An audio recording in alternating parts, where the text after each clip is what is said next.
Bonjour, je vous propose ma dernière vidéo concernant cette collection Panini Score Ligue 1. Pourquoi dernière vidéo? Tout simplement parce que j'ai acheté une caisse de 10 boîtes chez Panini France. Et voici donc la dernière boîte à ouvrir. Alors, je vous informe dès le départ, je n'ai toujours pas trouvé de carte hit rare ou d'autographe. Rien du tout dans les 9 premières boîtes. Donc je commence à me poser des questions, puisqu'en général, chez Panini America, sur une boîte, un carton qui est scellé sur ce type de pochette de 10 cartes, on doit trouver en moyenne 2 autographes. C'est ce qui se fait dans toutes les collections américaines. Donc toujours pas de hit rare, toujours pas d'autographe. On commence par une score team. Donc je me pose des questions sur la répartition. Je sais que sur le site de Panini France, c'est indiqué nulle part, donc 2 autographes par boîte. Mais bon, la collection étant éditée et fabriquée par Panini America, je m'attendais à la répartition habituelle. Première carte numérotée, Frankowski sur 55. Voilà. Donc c'est l'effet Swirl, tourbillon. Et donc c'est une carte bronze, numérotée sur 55. Donc quoi qu'il en soit, je vous disais, c'est la dernière boîte de mon carton. Un carton qui était scellé. Ça veut dire qu'au maximum, on va se retrouver avec un autographe, ce qui est bien dommage, pour un carton quand même qui a une certaine valeur. Abergel, le Lorienté, sur 65. C'est un effet swirl parallèle rouge, red.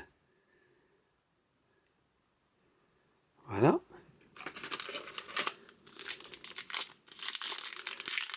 Donc, est-ce que je suis un petit peu énervé, un peu déçu? Bah, franchement, oui.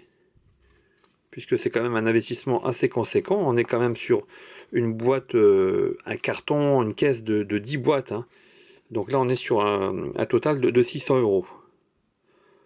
Donc moi qui n'ai jamais de chance au niveau des cartes et des jeux, j'ai souhaité investir cette somme pour avoir la chance de trouver des autographes, voire des cartes hit rares. Donc cartes parallèles non numérotées. Il y en a 5 dans ce type de boîte.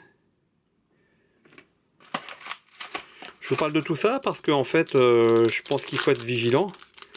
Parfois à ce qu'on achète, comment les choses sont présentées. Et au final, bon, on n'a pas toujours ce qui est espéré. Sachant qu'en plus sur les différents réseaux, bah, souvent on va dire, les meilleures choses, les cartes rares, les hits, les autographes. Et puis bien souvent, les collectionneurs qui n'ont rien trouvé d'intéressant, de particulier, ne publient pas. Voilà. Donc il faut se rendre compte que avant d'investir une somme, il y a bien entendu des règles à respecter. Donc dans ces pochettes de 10 cartes, 9 cartes de base, une carte spéciale, des cartes d'assertion. Donc là c'est Breakthrough, Ludovic Blas de Nantes. Alors pour faire un bilan sur mes 10 boîtes, donc j'ai eu à chaque fois 3 cartes numérotées par boîte, aucun souci. 5 parallèles non numérotées. Voilà. L'ouverture de 10 boîtes ne garantit pas de terminer toute la collection des cartes d'assertion. Puisque là, il va me manquer quelques-unes. Donc j'ai fait 2 classeurs. Un classeur avec des cartes de base et un classeur avec des cartes d'assertion. Breakthrough, le penant. Donc j'espère que l'année prochaine, Panini pourra créer, commercialiser un classeur de rangement et de grande capacité, de manière à pouvoir afficher ces cartes de manière recto verso, puisqu'on a des commentaires au dos de chaque carte.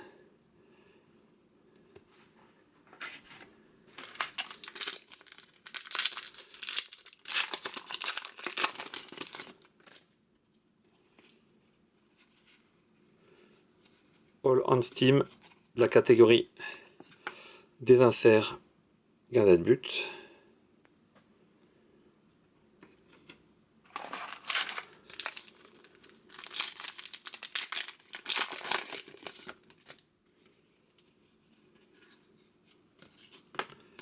Breakthrough, Enrique monégasque.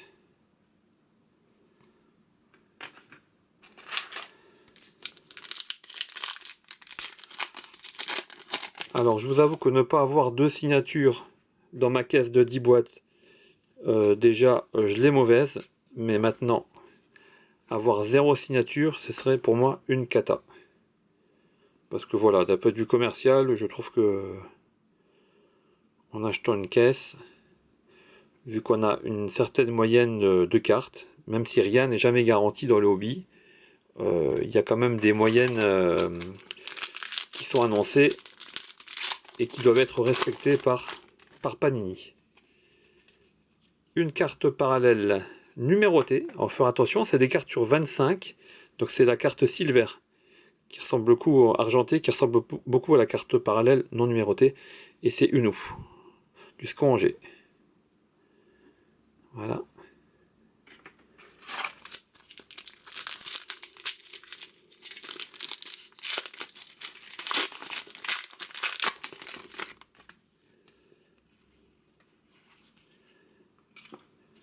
Une carte parallèle non numérotée, Nourri d'Ajaccio.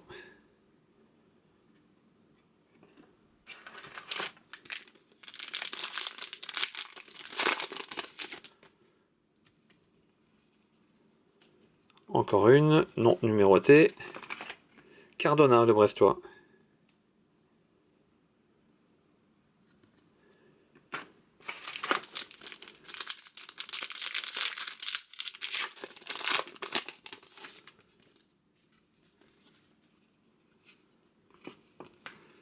Autre quiz. Oui, le Montpellier. Voilà, une autre catégorie d'insertion. Voilà, il reste 2 pochettes. Et j'en aurai fini de mes 10 boîtes de ma caisse Panini. Et toujours pas de carte autographe. Captain.